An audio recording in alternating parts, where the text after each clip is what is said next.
G'day and welcome again to the Campfire Project panel discussion. And today I have with me, first of all, Kim Dunlop, who is the dating doctor. How are you, Kim?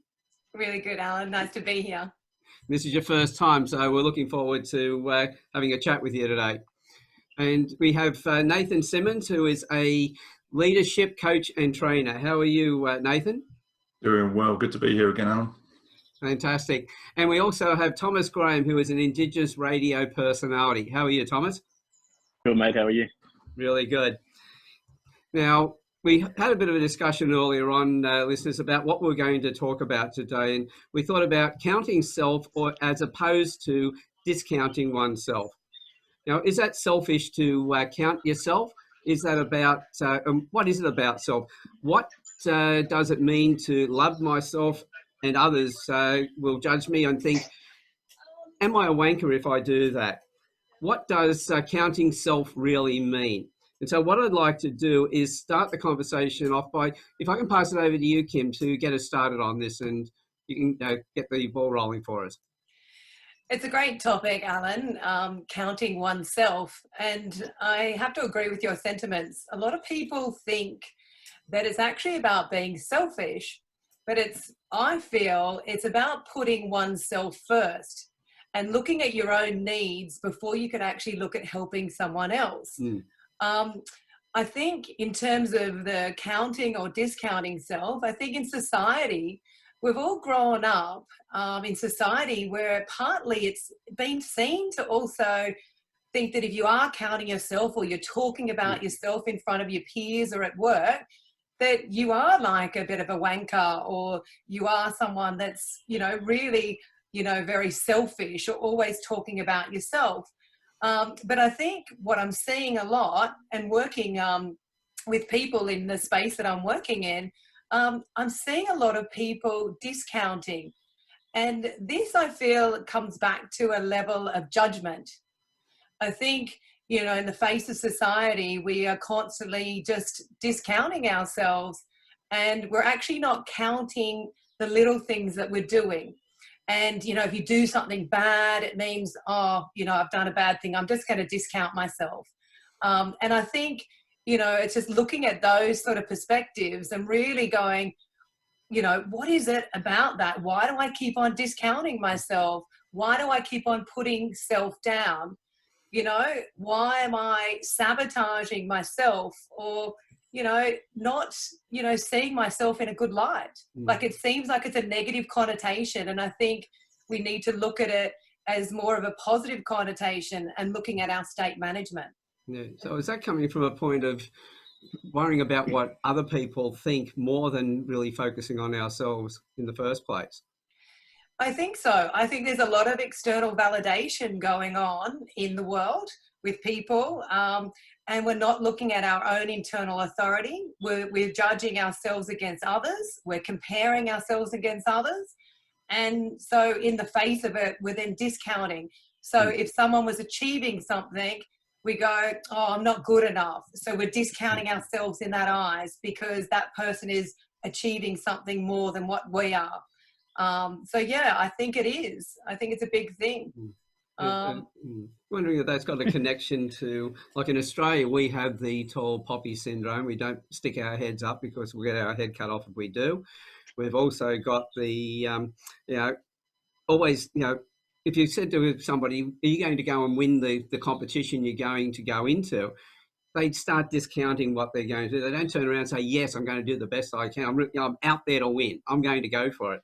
We don't do that in Australia. So I don't know whether that's just that side of it, because Kim and Thomas and I are all here in Australia, but Nathan, you're over in the UK. So what do you find over there? Is there a similarity in what the behaviour in the UK, as Kim has been talking about?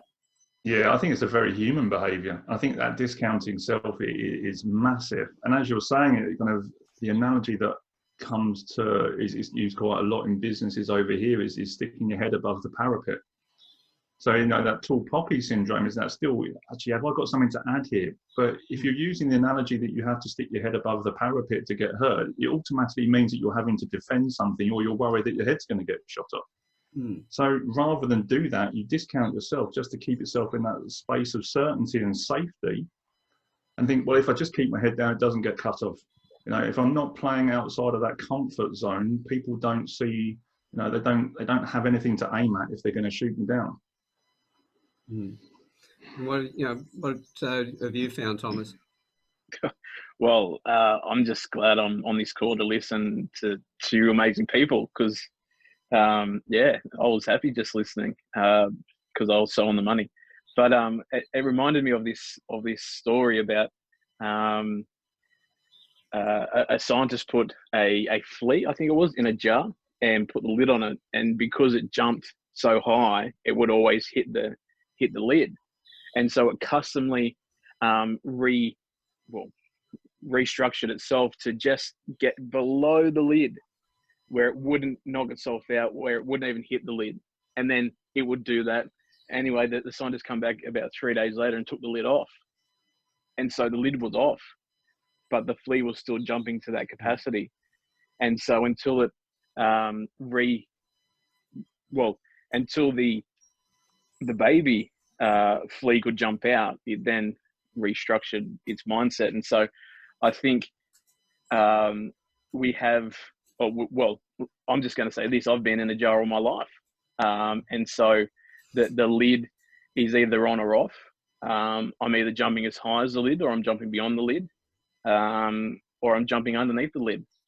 And so right now I'm looking at my life and the lid's off, and I'm about to jump through the lid, you know, and with the things that are going on in my life. And that hasn't always been the case. Like my identity hasn't been as confident as it is today because of the lid. And the lid was the crap that we've gone through in our life, the words that people have said about us, the destroying things that have caused me to discount myself. But now, and as you know, Alan, I made the greatest decision to become full of Jesus. I love Jesus. And so that has been the greatest thing in my life, because I know, and I can stand in front of the mirror and say, all right, you've got a lot of work to do, big boy. But, you know, I'm happy in my own skin. So, yeah. Yeah, because I think about, you know, everyone says that they want to look after everybody else. You know, everyone's volunteering and looking after people and being of service, but they won't, you know, extend themselves out. They won't go out, as you said, they'll keep that lid no higher than the lid itself. But when you stop and you think about it, if you're being of service to other people, but you're not the best you can be because you've done all this self-talk and kept yourself down, you're really robbing the people that you're trying to help. So that's one of the things I'm always thinking about. Well, how do we extend beyond that? Because we are conditioned. You know, we're told by our families, well, our families don't want us to move on. And that's what they usually see if we're going to get out there and drive ourselves and be successful and everything else, because they don't want to lose us. So we get a lot of talk from them, they're talking to us and holding us back. And we take that on, and then we hear at the media, we can't stick our head out, because as soon as you stand up and you say, oh, I'm doing this, there's always going to be somebody who'll put you down. So there's a lot of obstruction or barriers that are put in the way. Absolutely. Sorry, Kim, yeah? Oh, no, I was just going to say, with people putting you down, I'm just going to touch on that. And I think a little bit what Nathan mentioned as well in the workplace. I'm not seeing a lot of encouragement about people actually giving compliments, you know, and are actually always criticizing. So therefore, there's this label that's attached, you know, to this whole piece around discounting. So, you know, it's then discounting that person. People are not actually looking at it and relabeling it or reframing it to go, okay, we've made a mistake in the workplace, and, you know, you're being put down, but looking at it, reframing it from a leadership point of view. And I'll be curious to know what Nathan thinks about this as well in that space, to actually going, this is great feedback for us to then start counting ourselves and going, we've got the contrast, and now we can step forward in a different way because we've got new information. And it's then building that bridge for that self-confidence, which even Thomas talked about, you know, pushing the lid. I love the metaphor, Thomas, that you mentioned. It is. It's pushing the lid, looking at the other end and going through, which is the scary part. It's really scary because it's like, I don't know what's on the other side. And that's the hardest thing, is people going through that, but it comes back to the self, you know? The fear of the unknown. It's fear of the unknown. Funnily enough, I was just writing about that in one of the books I'm putting together at the moment. What we have, though, is the human brain is wired for negativity. We're always looking for the negative. So then we have years of kind of indoctrination process of parenting, of school and teaching and work environments. And then when we see someone doing well in our environment, there's that fear kicks in of us. It's the fear of not enough. I'm not as good as them. I'm not as talented as them. So do you know what? I'm going to use a bit of banter, whether it's racist, sexist, derogatory, whatever, in order to bring that person down and kind of just to bring them down a peg or two. And I might be doing it from a misplaced conception of trying to keep them safe so that they don't experience the failure, so they don't experience the negative outcome, the scraped knees or something like that. But I'm doing it to keep them down. But it makes me feel better about myself, and it keeps that hierarchy of, well, they're playing at a level, I'm playing at this level, and there's that status quo. Whereas actually, but then, it's the same with parenting and leadership, is your outer voice becomes their inner voice. So if I'm leading a team and I'm berating them and depreciating them, eventually that's the self-talk they generate in their own head. So as a result of that, they then stop playing the game. They then find their own lid and they're smashing their head against it as fleas, and they go, you know what, fuck this, I've had enough of this, I might as well just stay in this job. And then next thing you know, it's 30 years and you wonder why they're abjectly miserable in their job, because they don't value actually what it is they're designed to bring in this world. Okay. That's it. Boom. Yes. Right. See you later. That's a campfire for tonight. Man, you're on fire. So I don't even know where to go from that. And well, I'd like to ask Nath, the leading by fear. Do you think that that's quite prevalent? Like, because in Australia, I can see part of the leadership, leading by fear, this old way of thinking, a bit like Thomas touched on as well, and Alan, around the mindset, the behavioural, patterns of people and leading by fear. And then therefore the discounting's coming into play because they're projecting onto other people, their style, which is a lack of confidence and not then enabling people to rise them up. Do you see that as well? Like, is that like a common theme? And I think it's like a top-down old way of leadership, and rather than working sideways, creating accountability for people, creating ownership to then lift people up, and unless that person or individual is holding those skills or developing or growing, as Thomas pointed, to push through that, that lid, to expand them and, themselves. I don't know. Do you see that as well? Is that quite a common? Yes. Yeah. And in short, yes, it comes from patriarchal structures as well. So what you have in there is, like you say, it's the top down. There is this illusion that inside businesses that there are hierarchical structures, and if you don't have these people in place doing these kinds of jobs, then if those foundations fall, these jobs then fall down with them. So people don't. It's old style leadership. We're still trying to get out of post-industrial revolution, mechanics of which is what actual schools are based on still. School is a post-industrial revolution factory model to create factory workers. And as a result of that, there's got to be this hierarchical structure. And the moment that someone here feels like that structure is being threatened because you're starting to, actually, I'm capable of doing this. I can have a conversation with this person. Actually, this is what brings me joy and this is what I want to do. No. You stay there. You stay in your box because you're threatening, if people see you're doing this, then maybe people start to see, actually, I'm not doing what I'm capable of doing. People don't know how to accept feedback, first and foremost. And if you don't know how to receive it, you don't know how to give it. So therefore, people say, look, I need to have a conversation about the choice of behavior, Mr. Leader, Mrs. Manager, whatever in this. Yeah. We need to have a conversation about the choice of behavior, the way these people are being spoken to. Because they're not comfortable having that conversation, they're going to return that with fear, with hurt. But at the end of the day, as leaders, as parents, we do unto others as was done unto us, unless we can see an alternative to break the cycle. And then when we can break the cycle, then we can have a different conversation. Absolutely. And sorry, Alan, can I speak into that? Because Yeah. my father was a very tough, hard man, and grew up in an Indigenous family. So I pay respects to my dad and also my culture. And so he was the black sheep of the family. And so he stood up to his father, and his father was quite a very, again, strong, hard man. And he was built like as Ozzy would say, built like a brick shit house. And so he grew up in that environment. And so I knew that my cup was going to be a lot larger than his cup.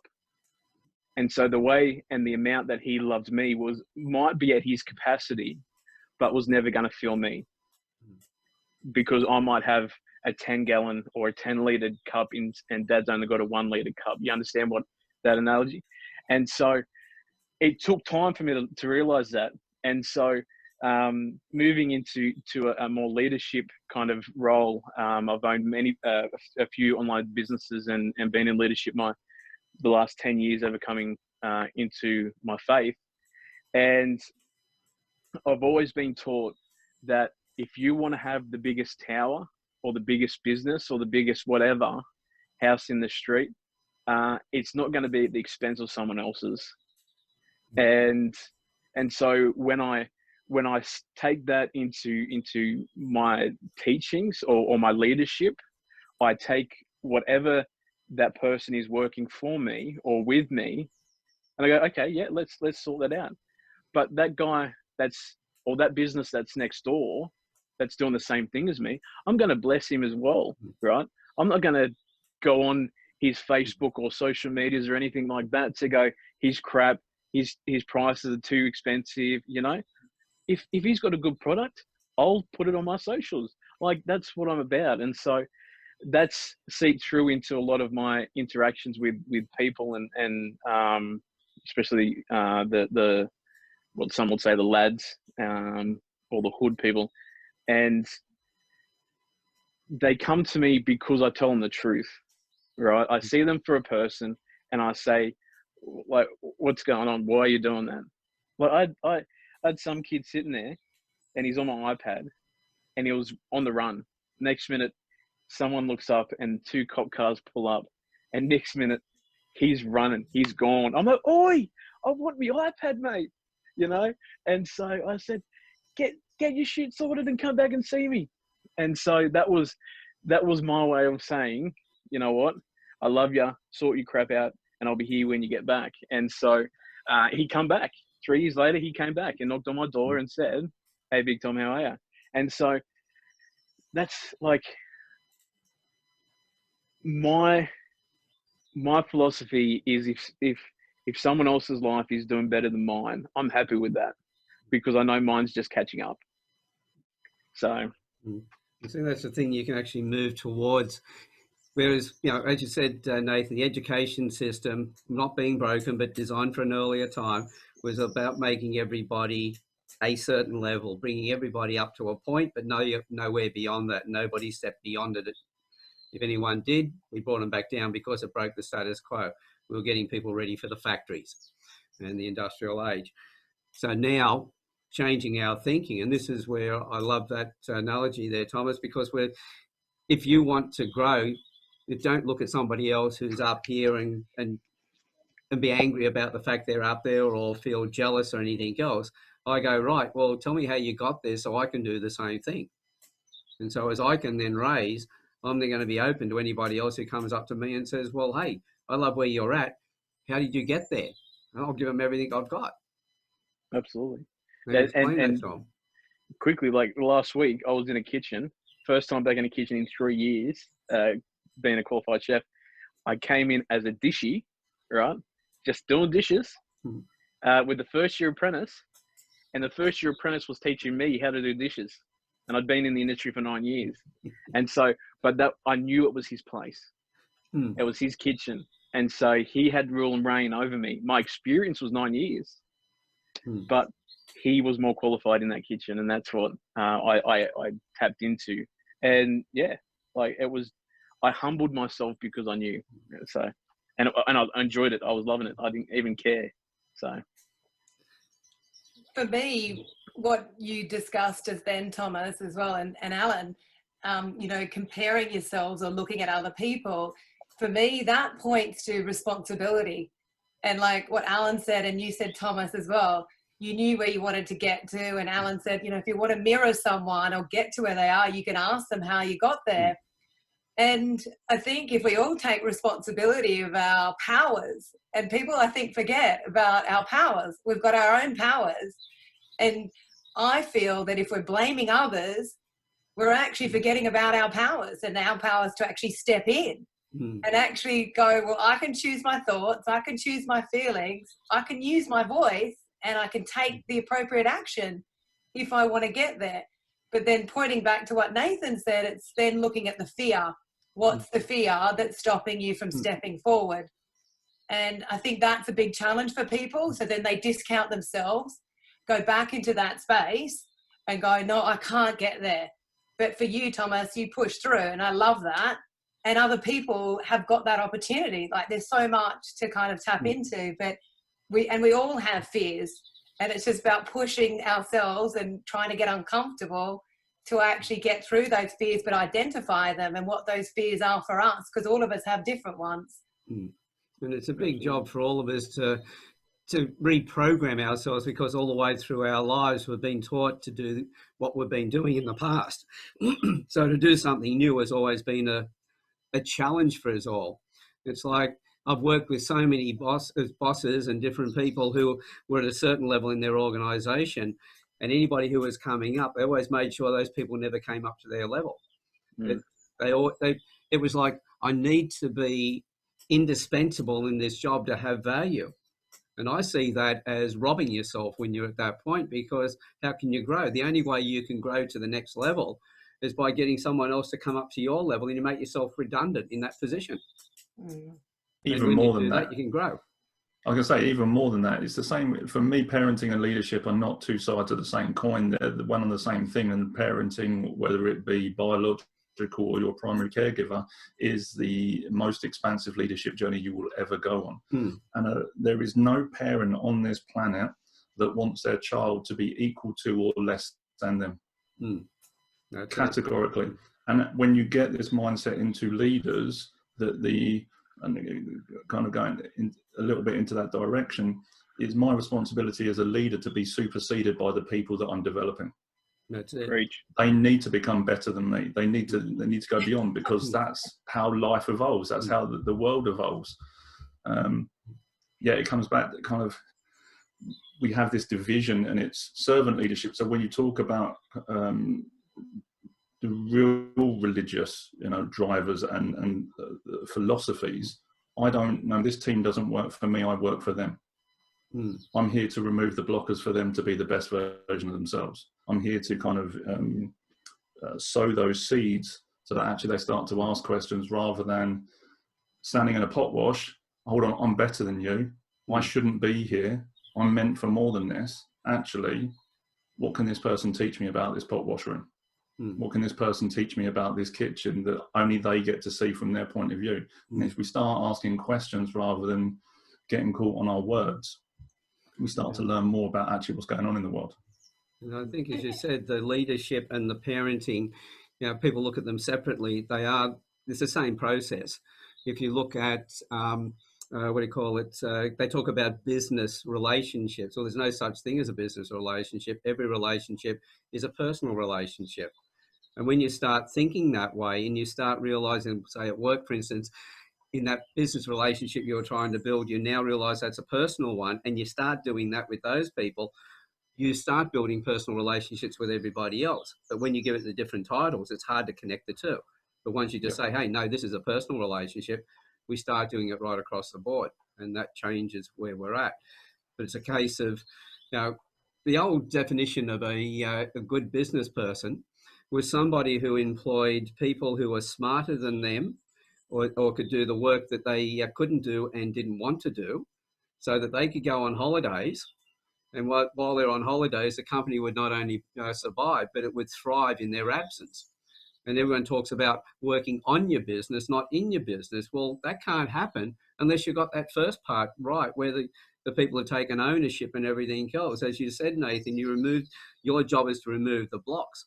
Ours is just to make sure that everything is in a way in which they can be the best versions of themselves.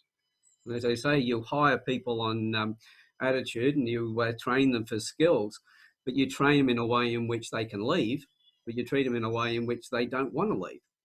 So that it's always developing those people to be the best versions of themselves.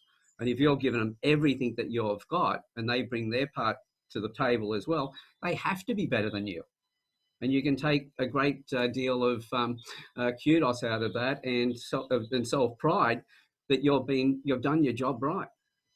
And it's the same whether it be with your kids, whether it be with your teams at work. Agreed. The same process. And why do we think it's missing? Like, why do we think it's missing from society, or do we think it's missing? Because a part of me feels like I've worked in corporate environments, I've been a parent, and I say to people, I'm wanting to be growing and evolving my children, working in an environment where I'm lifting people up to my level and taking over my position. But yet I'm going up against different organizations who are top down, not across. And so for me, I sort of see it and I go, is it, that they're not wanting to step into it? Is it people not looking at themselves? Or is it, I don't know, is it a level of confidence? Is it scary? I don't know I don't know what the answer is, because I've seen it a lot. And when I actually grow other people, I'm giving myself away. So I'm a giver. And I'm also receiving amazing people who are actually stepping up and actually expanding. And I've been working with people who were like librarians, who were really quiet. And I was quite, and they were scared about working in my team. And I actually pulled them aside and I just sat down with them and I said to them, listen, I know that I can sense that you're feeling like a bit sort of uncertain about jumping into my team. I just want to let you know that I'm going to back you. I'm going to grow you. I'm going to do the shit stuff and the good stuff. And so are you. And we will work together as a team. Like it's a two-way street, as a relationship, which goes back to the business thing, Alan, that you said. For me, and I don't know whether anyone else has this perspective, business is personal. Very much so. It's a label that I hold really dear to my heart because it's my name. In any business that I do, I want to have it as a two-way street. I think that it's always been there, but most people, and they'll use the lip service and, come into my business and, we create a family and everything else. But people didn't really connect to it. We talk about a lot of different things and we put a lot of lip service on, things that we should be doing, but how many people actually do it? And I think there is the education that's been given to be the same as everybody else, to not really stand out, but at the same time, if you're in a state of fear, then you're going to be worried about anybody else who's coming up. If they get to my level and they pass me, what happens next? A person who owns a business, well, if I train the people really well and then they go out and go into competition with me, that'll be terrible. And so it's always that fear. So I talk about the rhetoric, I promote my people, I build them up, I do all these things. But at the same time, in the back of the mind, there's going to be that fear. What if they leave? Yeah. And I think, well, if they leave and they're bad-mouthing you, that's bad. So why don't you treat them in the best possible way that when they do leave you, they become your reputation out there, your advocates. People go, my God, that's a firm you should go and work with because look at all these people they've trained. But we worry about not being good enough, I think, and other people seeing as not good enough. It's when we actually be able to look at things and go, rightio, focus on ourselves and look at what we're achieving. Are we happy with what we've been achieving? Or have we got that lid on too tight? Or have we taken the lid off and we're gone, right, now if I can keep growing, everybody else who is growing and coming in and taking over my position means that if that's happened, I must have learnt and grown and gone further again. So I've set the bar higher again. At the moment, one of my criteria is to create and train my own competition. And I'm going to train them to be the highest possible level they can be, because the stuff I do is out in small numbers out there. More people need to be doing it. They need to be doing it right. because it ruins a reputation for everybody. So I've seen what it will cost me if I don't train people to the highest possible level to go out there and do it. Because too many people on the planet for me to service and look after. So we need a lot of good people. They need to have a high reputation. They need to be very good at what they do. And therefore I have a moral obligation to create and train my competition. I don't look at, and I see them then, if I do that, they're not my competition, they're a strategic alliance. And so they're my advocates. So instead of worrying about, should I step out, I'm going, yeah, watch me get out there and come with me. Yeah. Come on the What journey. happens is, I was going to say, what happens is rather than, just seeing it as a pie and you're trying to make your slice of the pie wider, you're actually making the pie bigger. So you don't even have to worry about taking anything, food out of someone else's mouth, because actually the depth of the slice that you're getting is actually increasing, but you're doing it for everybody at the same time. That's it. So in truth, there is no business, there is no competition in business. It's only what we perceive up here. Yeah, exactly. And if you're creating people out there that are going to make you obsolete, I think Simon Sinek referred to this in The Infinite Game. He talks about having worthy adversaries. So rather than having a competition, you have someone out there that pisses you off enough to raise your game so that you can piss them off enough so they raise their game, and so on and so forth. But you do it in a kind of in the best possible spirit of developing each other almost. Yeah. There's nothing worse than being the smartest person in the room. I don't, I hope if I go in as the dumbest, I want to come out with a bit more knowledge, but I don't want to go in there as the smartest, because I come out with nothing more than when I went in. It's a waste of time. Absolutely. It's like if I go and see sorry, go ahead. No, you go. I was going to say that if I go to a coach and I'm worried about what they're going to say, oh, you need to change this, you need to change that, I hope there's a bloody lot of things I need to change, because I'm paying them money. I want to get my money's worth. I don't want to go in and then worry about my ego and they say, oh, you need to do this, you need to do that. And I go, oh, shit, I've really stuffed up. Hey, tell me about that so I can fix it and I can then move on. Because if I've got this now with that amount of stuff ups, what can I do when I get my shit together? What can I actually create? I was going to say, but we don't get taught to ask the questions. That's the challenge. We get taught that you're not good enough at this, you've got this, whatever it is, or whatever. So that kind of depreciation piece, you're automatically picking up other people's labels, you're picking up other people's version of the world, so that 95% of the world walk into a room like that and speak to someone, they're just telling me how shit I am. Or, we're looking at our managers, our leaders, our parents or whatever, and we're pointing our fingers and saying, oh, you treat me like this, you should be doing that, you da-da-da-da-da, rather than turning the fingers round and going, actually, what can I do about it? We don't get taught the power of questions, and we don't get taught to ask ourselves the right questions so that we can actually value who we are and what we're bringing, and then develop that humility for being in the pot wash and being a dishy, developing that humility of, okay, actually I've been doing some work, I'm paying this person good money, but having the humility to actually break some of that stuff down for myself and ask more questions to keep me moving. Yeah, well, the whole education has been rote learning. It's always come up to this level, everybody to fill in the box, whereas the learning we should be getting is problem-based learning and experiential learning, because that then gets our thoughts in there and we learn how to think. We don't need to learn the subject. We can learn how to think, then we can handle any subject that's put in front of us. And on that, we're asking questions, we're extending ourselves every time we do that. But when we're rote learning, we're just going to come up to a certain level. I know when I did my exams at school, I only learned what I had to know to get through the exam, to get the mark that I was after. And then if you ask me 2 or 3 days later, any of those, if they put the exam in front of me then, I couldn't answer it. Yep. I'd only been there retained to get that. The target was there. It was pure and simple. It was get through this, get the marks and everything else. And 5 minutes later, it's gone. But if it had been experiential, and the stuff that I did at TAFE when I did the communication certificate, that was all experiential and problem-based learning. That stuff, I still know today. Yes, it was a very, very long time ago, Thomas. How many decades? Quite a few decades. I could have said centuries, but I didn't. So. Near enough too. It's about when I did that when I was about your age. So that's quite a few decades ago. I almost said centuries then. And I Well, told I you was gonna, before when we started this, you had to behave. So well, I was going to say I'm only 18, so where's Oh, the? No, I'm not. I'm 26. all right. I'm thinking, So God, where's the? I'm old.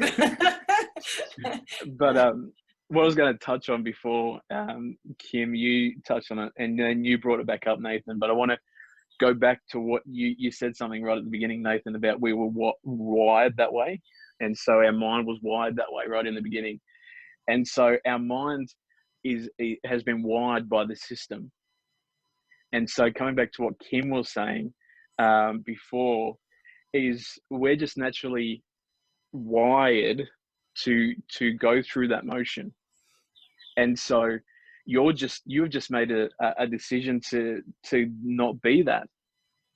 And as I was talking about before about my father, when I forgot the point and just went on a tangent, was I made a conscious decision to not, like, I love my father, I miss my father, like, but I will never love my children the way he loved me. And I'll never parent my children the way he parented me.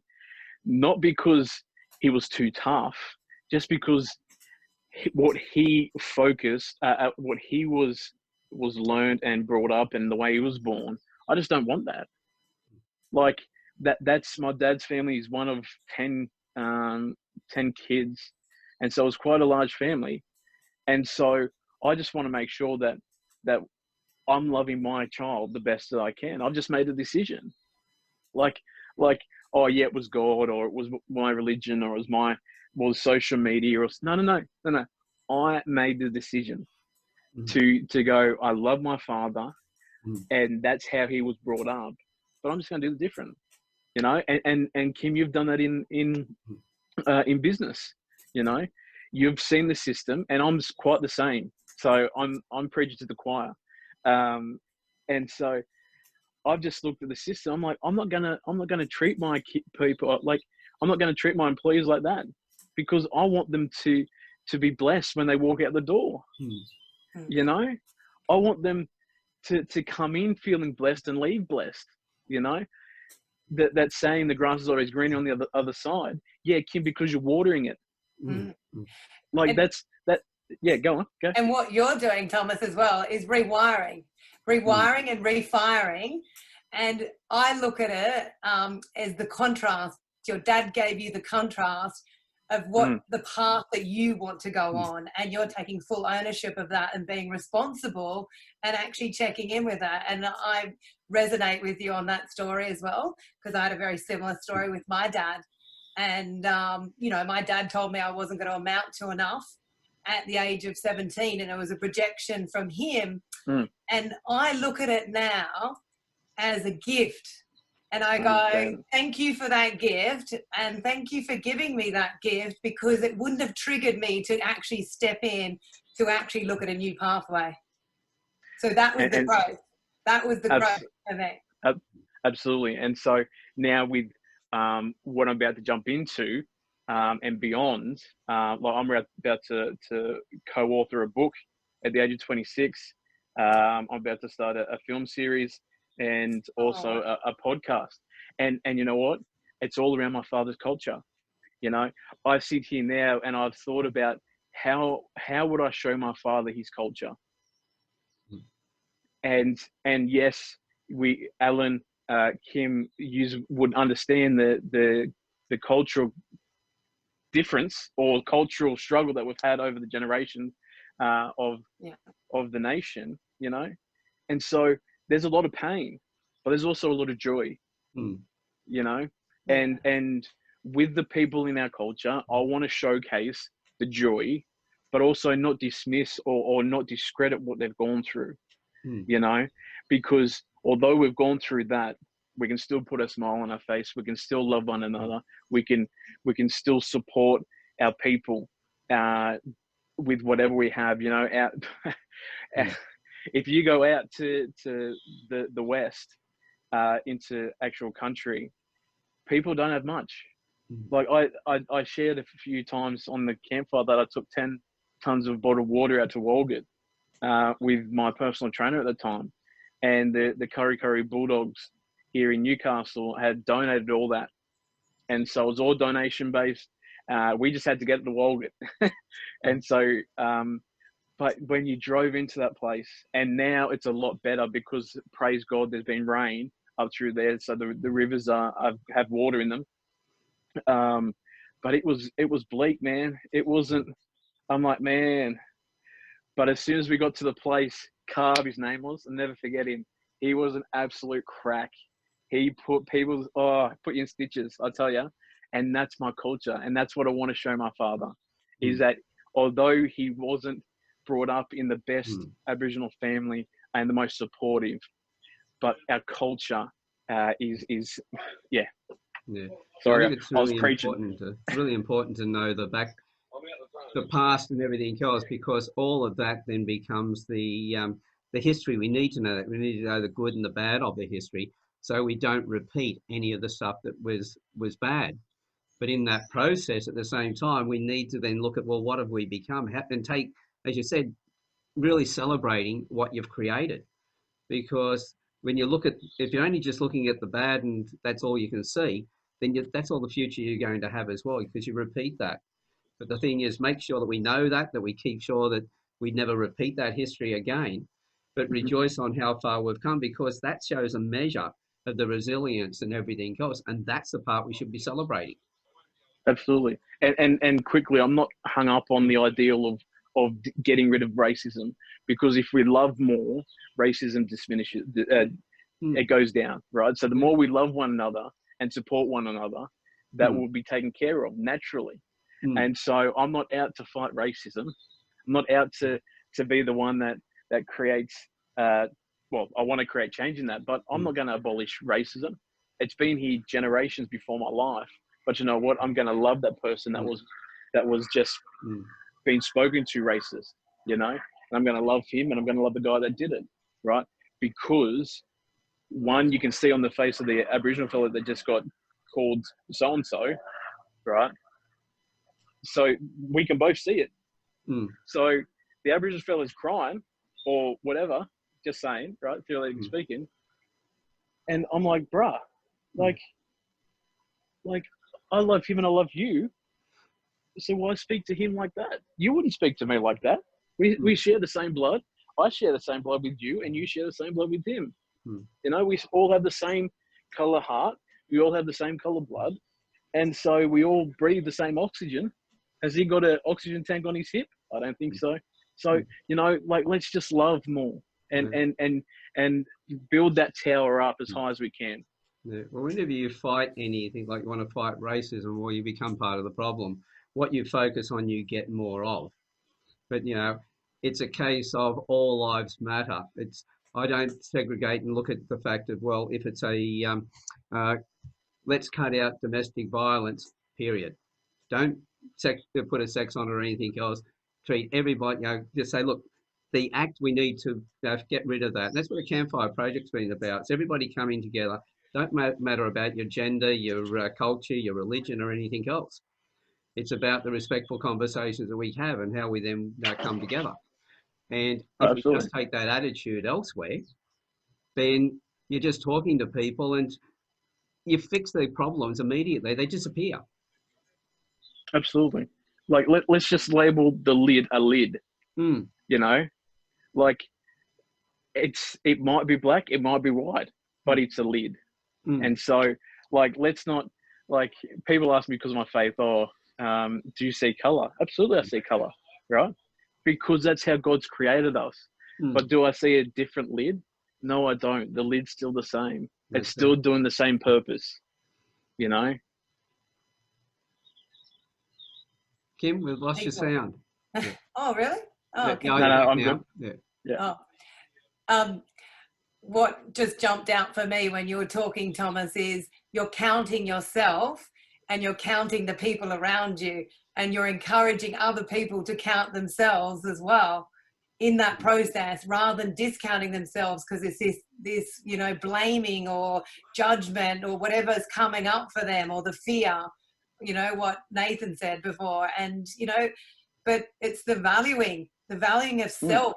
And I think Nathan touched on that, or yourself, But yeah, it's the valuing of self, and you're valuing people. You're looking at their worth and counting, which is beautiful. And I think it's absolutely amazing. And we need to have more of that in society, people counting everyone. And, you know, us not having little things where we discount ourselves going, oh, I shouldn't have done that, or, you know, little things. And it's like, but picking ourselves up, observing ourselves. And I think Nathan touched on that, is observing how we are behaving, going, could I have actually turned up and said that in a better way? Did I react or did I respond? And am I being responsible? You know, I think it's so incredible. Yeah, so when you count yourself, you actually lift yourself up. You're not putting the other person down. And in doing that, if other people do the same thing, then we're all lifting ourselves up, and we're therefore lifting each other up, because every one of us is each other's environment. And we all respond to our environment. So if I want somebody else to behave in a different way, the quickest way I can have that happen is behave to them in the way that I want that response to be. Or if I want to argue with them and fight with them, then to think that I'm going to get a different result, I think that's pretty much insanity.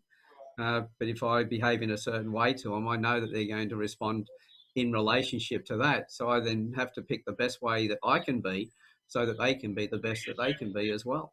And that way I am counting myself, and I'm allowing them to, that space to not have me restricting or trying to influence them, where they can count themselves as well. It's one of those things, is understanding that you're not defined by your environment. You define your environment by what you put into it. Because we're human beings, we have the capacity to do that. And we have to understand that what someone else Sorry, says, Nathan, can you just say that again? Just that first part? We are not defined by our environment. We define our environment by what we put into it. Okay, continue. Sorry, I agree and disagree. So, but that's all right. Keep going. So there is, as human beings, yes, certain people say we're the average of the top 5% of the people, the average of the top 5 people we hang with. Get that? Yeah. At the same point, though, we have a choice of who we want to be and what we want to bring. We, regardless of what is going on around us, we always have a choice of how we want to interact with that situation, whether we want to be in the situation, how we perceive the situation. It's just that very rarely few of us are actually taught how to do that. So when we start making that switch in our head and we're going, oh, all this shit's going on, actually, who do I want to be in this situation? What am I capable of bringing? And the way that I speak to people about this is, if they feel stuck or they don't feel their own worth, is understanding that everything in you, about you, and around you is a solution to a problem. Everything. Eyes in your head, hair on your, hair on your body, your toenails, your fingernails, your liver, your lungs. Everything in you is doing 3 or 4, 5 different problem-solving activities at any given time. The table, the carpet, the chair. But what people get stuck in is that I'm not good enough to do this. I'm not rich enough. I'm not resourced enough. And they're too busy looking at all these problems and complaining and not realizing that they are a solution to a problem somewhere. They just haven't found that answer yet. Yeah. And when people start doing that, they will think in a different way. Yeah. Like they say that we're the sum of all of our experiences. Well, that is not absolutely correct. It's a case of we are the sum of how we've chosen all the to respond to all the experiences. It comes back to that choice. So as Thomas had said, he's looked at things and decided he was going to do things differently, and that's changed his life. And over the time I've known you, Thomas, a smile on your face, that energy you've got and everything else has just escalated. And that has all been nothing to do with your environment, but everything to do with the choices you decided to make within the environment in which you're living. Yeah. And I get frustrated now because I've made that decision, and I look back. And You're holding the frustration, Thomas. I'm just going to call it because you got a cheeky smile, so we can release that from your body. But like what Nathan was talking about, I one of my boys, incredible young fella, and he's 18, 19, and he works at a barbershop here in Newcastle that is Aboriginal based. And what it also does, it has a mobile barber. And so it goes into communities, Aboriginal communities, and does free haircuts and builds into that community, right? And the the guy, Brian, I think his name is, which I'm endeavoring to interview. He is an incredible man, incredible guy, and an incredible voice in this city and also in our culture. And so he, on one side, he goes to work and does something that he enjoys, cutting hair, with a guy that is an absolute beast, right? That could change his life forever. That could pull him out of anything that he's going through. But then on the other hand, when he goes home, he's in the hood, you know? And there's one thing, sorry, that was two things. One thing that the hood does, it holds you. And Steve Harvey taught me that. Steve Harvey, good on him. But yeah, it holds you. And I'm like, man, that's so true, you know? Like it's one thing to go out, have a few drinks, have a nice dinner out with some friends, but doing that every Friday, Saturday, Sunday night and also they don't even have sleep in between them days, right? So it was a full day bender, right? And then go back to work, you know, like wearing the uniform that the hood does, you know, doing the things that the hood does. Like people were born into that, yes, but people also stay in that. And that's where I agree with you, Nathan, where we put things into it, but that's where I disagree with you, because sometimes we are born into that environment. And so, but then it comes back to our decision. And so that's the thing. And so we are seeing people in the time that they're well, let me just say it like this. We are watching the scene of the movie that we are seeing right now. There's been scenes before and there's scenes after it. How am I going to empower that, or how am I going to brighten that scene, or in a sense brighten the light of someone else in that scene, so that it can change the rest of the scenes? That's my biggest motivation. And you sow the seeds, and you know, when you come back to that, no matter what the situation is understanding that, you know, shit is the best fertilizer. And when you put it in this context, you know, it's like, actually, what is going on around me? How can I grow out of this? How can I grow through this? You know, if you put a seed in manure and just leave it there, it rots. Unless that seed puts down its roots so it can actually grow through it and out of it and do the thing it's designed to do. But there is a kind of group collective consciousness that sits in that space of that suburb or whatever, where people, oh, we've got to be like this, and I've got to behave like this, and I've got to say this, because if I say something outside of that, I get a different response that I'm not ready for. I don't have that security in those relationships. And then start to understand, actually, I can make incremental changes. I can make small steps that don't make other people feel belittled or prejudiced about what I'm thinking or where I'm going. And I can start to build that up. And by doing that, I then start to become the role model. I then start to becoming the example and the invitation for other people to lift their game up. And it's making those small degree shifts. So actually I can start raising myself up out of this and just shift, not because I'm better than them, not because I want to be seen as better than, it's because actually I want to raise my game, my frequency, so that other people can do that as well. And you know, you take people on that journey with you. But some people don't understand that they have that purpose and that potential. And I remember, I look at it on the bookshelf and I keep meaning to read it. For some reason, it's still there waiting. Man's Search for Meaning with Viktor Frankl. Yeah, it's that thing people say, oh, not everyone gets a choice. That man was in Auschwitz and he was still scribbling notes, trying to write that book, with the Nazis taking and stealing bits of paper off him, and his fiance and his parents in another concentration camp. Yet still, every single day he was watching, studying, doing the experiment. And then when he got out, he wrote that book because he'd seen in the most diabolic environment, he still chose to be the neuroscientist studying the human behavior to help other people understand what came out the other side of that. And that's the one thing that kept him alive. So when you kind of put that back into the hood in those areas, it's just like, actually, okay, let's teach some questions. Let's teach these people how to kind of raise the game a little. Yeah, we all start someplace or another. We're all going to start at different places, but we're not then locked into the bounds of that. We have that choice of how we take it from there and where do we go to. So looking at the time here, we're starting to run out of time, but what I'd like to do, usually I ask people like yourselves and that to just say what advice I would have for people. What I'd like to do is really throw it back and say, well, what are you doing yourself because the only people we can be accountable for is ourselves. Mm. So if I may, Kim, can I ask you, what are you doing for yourself? And how have you worked on counting yourself as opposed to discounting yourself? For me, Alan, I've been working on myself on the internal side of things. And I think a lot of people forget it's the unconscious, habitual ways that we've been gifted from a child that's running the game. Sometimes we don't choose what actually happens to us, but we can choose how we step forward. It could take a long time to shift that.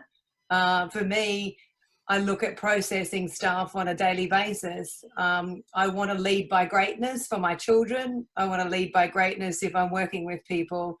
And I want to give and help people actually step into their greatness as well. So yeah, for me, that's doing the work on self, which is valuing self, and trying to stop those little discounts that come up, which is part of the ego and part of the structures that we were given and that we've been manipulating over time to reaffirm who we are. And we can break those cords and look at the opposite end of the continuum. So yeah. Excellent. And Nathan? I think for me, it is, again, getting used to that idea of what you're holding on to is holding you back, and having that conversation with yourself, so that all that stuff that's come before you, all those moments, and getting really, really grateful for them, and understanding, hey, what was it teaching me? How is that helping me to raise my game? From going through that experience, what is that enabling me to give to somebody else? I think it's the Robert Ingersoll quote on the wall over here: "We rise by lifting others." Mm. So what I learned from my life and the mistakes and the failures and the massive, in short, fuck-ups that I've made through my journey, how can I explain that to somebody else so it inspires them to not, I'm not depriving or devaluing their pain. I want them to feel the pain. I want them to learn from that pain faster than I did, so they can go further than I ever will. Mm. And in doing so, it helped, chase my own potential and get them to chase theirs as well. Mm. Excellent. Thomas? Well, it's hard to go after them two amazing people, but I just want to share this one quote, and I'm not going to get it all right because I've forgotten half of it. But it's, our deepest fear is that I can't even say it.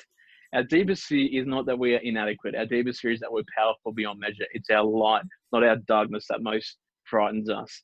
And then it goes on, and this I think is a lot better or more powerful for me than the actual start of it. And it goes on along the lines of, who am I to dim someone else's light? And it goes on, whatever. But it talks about dimming people's lights and being a brighter light and stuff like that. Each one of us has a light. And I would love to see the day that I am a candle, a tea candle, that has a room full of other lights that shine brighter than me. And that's like, that would be at the end of my, that will be when I'm most satisfied, is that when there are street lights and fog lights and car lights and whatever kind of massive lights, they would be in the room, or they would be in the field in front of me when I will be a little tea light, not because that's my smallest, but it's my capacity, and they've grown their capacity beyond me. So, yeah. Excellent. That's all good stuff, guys. Thank you very much for that. For me, the Campfire project was the chance for me to step out and take that role on. The Campfire is only what it is because of everybody who's in here. We've had over 150 something one-on-one conversations so far, which is just over 10% of the full membership here. This is the 72nd panel 71st panel discussion. 72nd panel discussion that we've had. And, you're all stepping up, you're having these conversations, you're shining that light as well. So I'm not so much looking at me being a light, I'm just being part of this massive big light that you guys are all contributing to. So that's how I see lifting myself up, but at the same time, everybody lifting themselves up as well and coming together. So to everybody who's, to you three guys, but also everybody who's listening in, I thank every one of you. And I keep saying this each time when we have a talk. If you'd like to have a one-on-one, please step up and have the one-on-one. It's not just with me. We've got more people now stepping up to do those. And I can see some of our younger people with milk-stained moustaches who might be doing a few one-on-ones. But we've got Scott, we've got Angela, we've got other people who are coming along and all being part of this. So it's absolutely brilliant. And this is how we make a better future. We do it together. And so I thank everybody for being part of that. But again, guys, thanks for being here. And to everybody who's been listening in, as I always say, you resonate with these guys, get in touch with them, have a chat with them, get to know them, and become more an integral part of the campfire yourselves as well. Anyway, thank you, and we'll see you on the next discussion. Bye for now. Okay. Yeah.